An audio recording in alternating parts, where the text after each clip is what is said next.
ذہن والا یہ معاملہ کر ہی نہیں سکتا ہے۔ آج کافی کنفیوژن ہو جاتی ہے، یہ کیسے ہوا، یہ کیسے ہوا، یہاں بہت ڈسٹرب ہو جاتا ہے۔ بھائی بس اتنا ہی جملہ کافی ہے کہ جو رب کے اس فرمان پر غور کر لیں، جو مصطفیٰ دیں لے لیں، یہیں سے مسئلہ حل ہو جاتا ہے۔ ہمیں بہت لمبی چوڑی گفتگو کی بھی ضرورت نہیں پڑتی۔ رب کے اس حکم سے یہ ثابت آلریڈی ہو گیا کہ محبوب کو رب نے دیا ہے، اور دیا اتنا ہے، دے کے اعلان بھی فرما دیا کہ جو نبی دے لے لو، جس سے منع کرے رک جاؤ۔ تو پتہ کیا چلا کہ رب کہہ رہا ہے کہ نبی جو دے وہ لے لو۔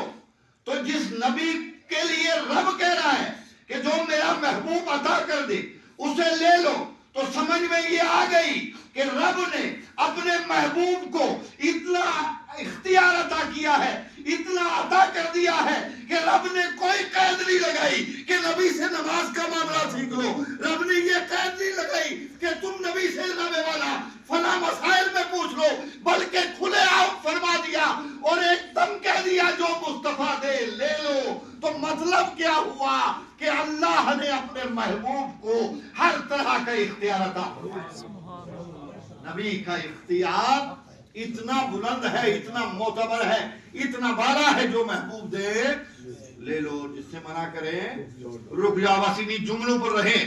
میں سال میں 2 بار آ جاتا ہوں آپ حضرات کے درمیان، اور میں اپنی قسمت سمجھتا ہوں کہ آپ لوگ بڑے ذہین بھی ہیں اور اللہ نے سننے کی صلاحیتیں بھی دی ہیں آپ کو۔ اسی لیے مجھے وہیں زیادہ بات کرنے کا دل کرتا ہے جو لوگ سکون سے سننا جانیں۔ لیکن سبحان اللہ کہنے سے کسی کو منع نہیں کیا ہے، وہ ذکر خدا ہے۔ وہ آپ مجھ کو میرے سامنے نہ بھی کہیں گے، کوئی کسی کے کان میں بھی کہہ دیں گے، آپ کا معاملہ ہو جائے گا۔ کوئی بات اچھی لگے تو سبحان اللہ ضرور کہیے، تاکہ آپ اللہ کا ذکر کرتے رہے اور میری بات بھی سماعت کرتے رہے۔ 2 چیزیں ذہن میں رکھیں سارے نوجوان۔ نبی کے مخالف سے دوستی دوزخ میں لے جائے گا۔ جتنا مرضی کوئی کچھ کر لے، اگر نبی کے مخالف سے فرینڈشپ ہے تو دوزخ جاؤ گے۔ نبی کے چاہنے والے سے محبت کرتے ہو تو کام ہو جائے گا۔ حشر کا میدان ہوگا علی صاحب، حضرت بھی بیٹھے ہیں، ایک جملہ میں اضافہ کر رہا ہوں اپنی بات میں۔ موسیٰ علیہ السلام کے دور کو بھی اس میں ذکر کیا گیا، اور مکاشفۃ القلوب میں حضرت علامہ جلال الدین سیوطی رحمۃ اللہ تعالی علیہ نے اس کو نقل بھی کیا ہے۔ آپ فرماتے ہیں کہ حشر کا میدان ہوگا، ایک شخص ہوگا جس کے گناہوں کا پلڑا اتنا بھاری ہوگا کہ اس کے لیے جنت جانے کی قطعی کوئی گنجائش نہ ہو، اور اس کے لیے رب کی بارگاہ سے طے ہو جائے گا اسے جہنم میں ڈال دیا جائے گا، اور اسے جہنم لے جایا جائے گا، اور جب جہنم لے جایا جائے گا تو وہ پلٹ کے بار بار دیکھے گا، وہ پلٹے گا، بار بار دیکھے گا، پھر بارگاہ رب میں بلایا جائے گا۔ آپ جملے یاد رکھیں، پھر رب کی بارگاہ میں بلایا جائے گا۔ ذکر کس نے کیا ہے اس کو؟ علامہ جلال الدین سیوطی نے۔ کتاب کون سی ہے؟ مکاشفۃ القلوب، اس میں ذکر کیا گیا ہے۔ وہ بندہ گناہوں میں اتنا لت پت ہوگا کہ اس کے لیے فیصلہ جہنم کا ہو چکا، اور جہنم لے جایا جائے گا، مگر پلٹے گا، پلٹ کے دیکھے گا، پھر بلا لیا جائے گا۔ اب بلا کر کیا پوچھا جائے گا؟ اللہ اکبر، وہ جملے سماعت کر لے۔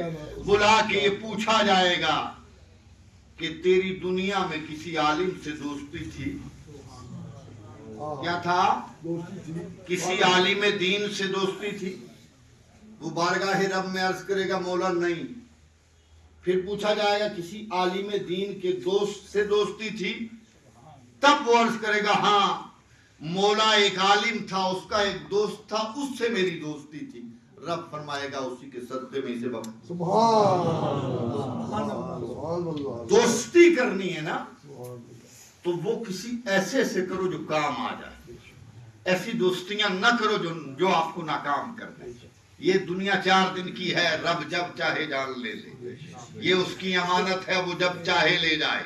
اور آپ اور میرے قرآن بھی پڑھنا چاہیے۔ رب فرماتا ہے وَلَنَبْلُوَنَّكُمْ بِشَيْءٍ مِّنَ الْخَوْفِ وَالْجُوعِ وَنَقْصٍ مِّنَ الْأَمْوَالِ، کہ میں آزماؤں گا بھوک سے، ڈر سے، خوف سے، مال کے نقصان سے، من الاموال والانفس اور جان کے نقصانوں سے، والثمرات پھل بھی۔ یہاں اولاد میں تفاسیر میں آیا ہے کہ اولاد ہی، جیسے کسی کی اولاد چلی جاتی ہے اس کو بھی پھل ہی کہا جاتا ہے، یہاں پھل اولاد سے ہی مراد ہے، ٹھیک ہے۔ اور جو لوگ صبر کرتے ہیں، وبشر الصابرین، ان کے لیے بشارت ہے کہ وہ لوگ بہت کام کے ہیں۔ قالوا ان للہ وانا الیہ راجعون، جس کا یہ ذہن ہے کہ اللہ کی طرف سے آئے ہیں اور اللہ کی طرف ہی جانا ہے، تو پھر ان کے لیے ہی یہ ساری خوشخبریاں ہیں۔ رب آزماتا ہے اپنے بندے کو مال کے ڈر سے، جان کے نقصان سے، پھلوں کے نقصان سے، اور خوف اور بھوک پیاس سے۔ رب کیا کرتا ہے؟ ایک آدمی مثال کے طور پر لیں، ہمارے پرنسپل صاحب بیٹھے، ان کے پاس کھانے کے لیے 10 آدمی کا انتظام ہے، مجھے کھانا نہیں، انتظام نہیں، تو جس کے پاس 10 کا انتظام ہے اسے آزمایا نہیں جاتا ہے، جس کے پاس ہے ہی نہیں اسے آزمایا جاتا ہے نا، کہ وہ کتنا بڑا صابر ہے، وہ صبر کر سکتا ہے کہ نہیں کر سکتا۔ تو یہاں جو صبر کرے گا تو وہ صبر کا معنی والا ہے، ٹھیک ہے۔ اب بھوک سے، پیاس سے، ڈر سے، خوف سے جب رب آزماتا ہے اور بندہ سکسیسفل رہتا ہے، صحیح رہتا ہے، تو تبھی تو اس کو کام آئے گا۔ پھر اسی آیت سے پہلے آپ آیت پڑھیں گے، یا ایھا الذین آمنوا استعینوا بالصبر والصلاۃ، کہ اے ایمان، یا ایھا الذین آمنوا استعینوا بالصبر والصلاۃ، ایمان والو نماز اور صبر سے مدد چاہو۔ 2 جملے یہاں بھی کوٹ کر لیں آپ لوگ، میں بہت آہستہ بات کر رہا ہوں، جس کو سمجھ نہیں آ رہی وہ ہاتھ کھڑا کر کے میری بات کو مجھے میں رپیٹ کرنا جانتا ہوں، کوئی بہت زیادہ جلدی بھی نہیں ہے، ابھی ٹائم ہے میرے پاس کہ میں آپ تک کچھ باتیں پہنچا دوں۔ رب فرماتا ہے نماز اور صبر سے مدد چاہو۔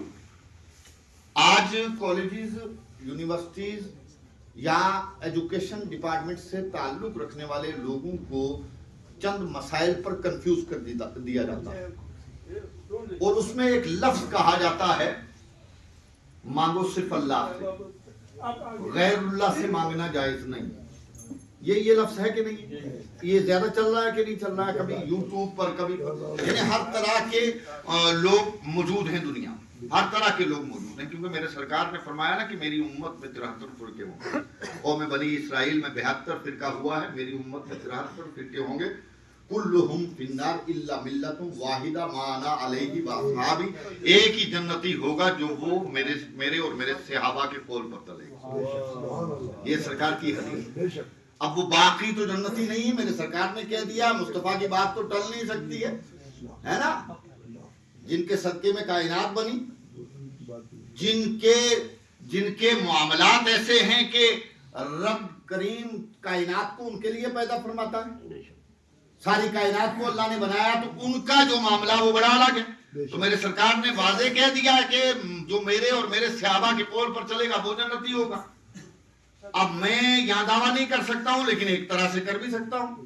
میں نے دعویٰ کیوں جا کے کرنا؟ میں نے اس لیے کرنا کہ میں تاریخ کے وہ ورق دیکھ رہا ہوں جن ورقوں میں مجھے صدیق اکبر سے، حضرت عمر سے، حضرت عثمان غنی سے، مولا علی سے، ولایت کے تائیدار سے، غوث سے، خواجہ سے، اور یہاں تک کہ اولیاء کی پوری لسٹ یاد ہے۔ تو دعویٰ کس کا ہوگا؟ دعویٰ کس کا ہوگا؟ سچا کون ہوگا؟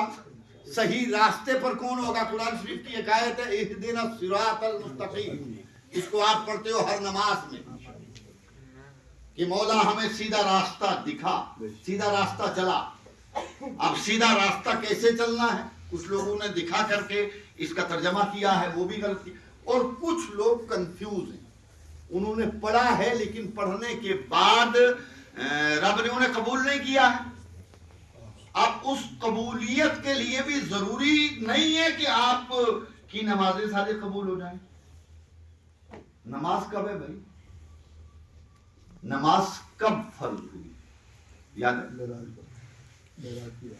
نہیں وہ تو لائے نا. فرض کس پر ہوئی؟ مسلمان پر. نماز کس پر فرض ہے؟ مسلمان پر. اب آپ یہاں پریشان ہوں،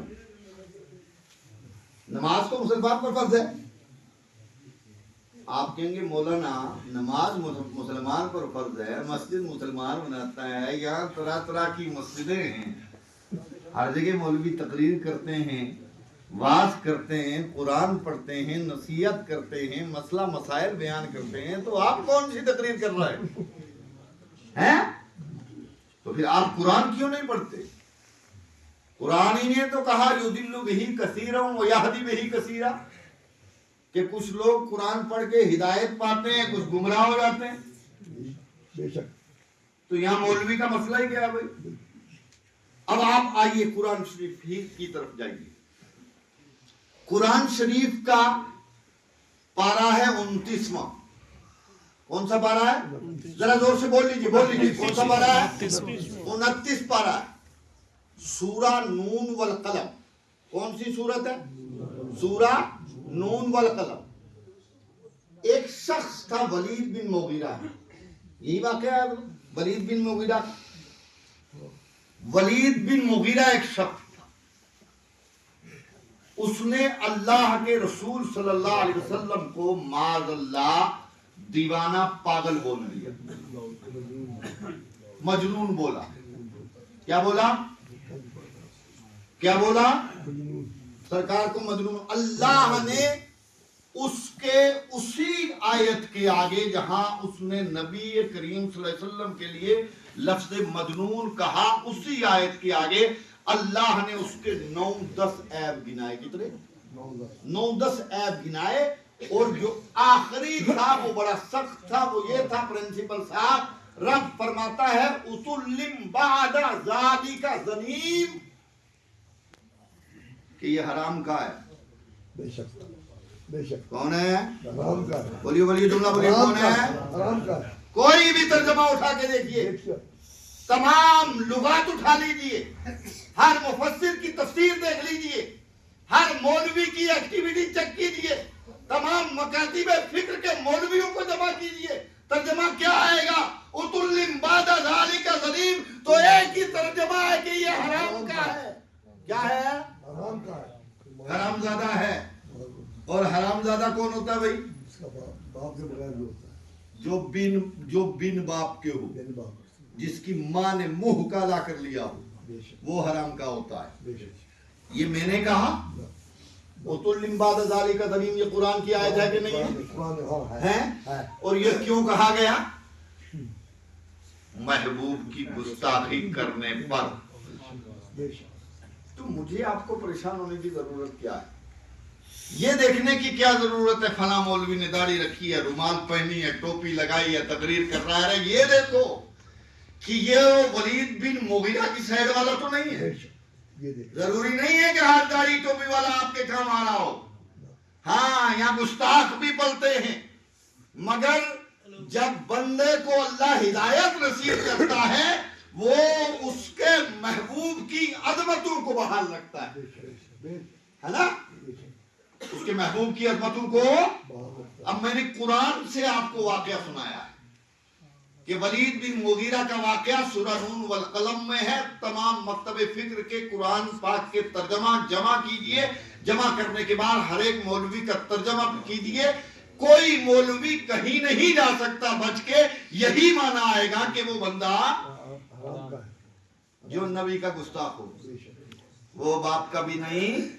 یہ قرآن نے کہا ہے، کوئی کسی کو کوئی برا نہیں کہہ سکتا ہے. قرآن جو کہہ رہا ہے ہم اس پر عمل کرو.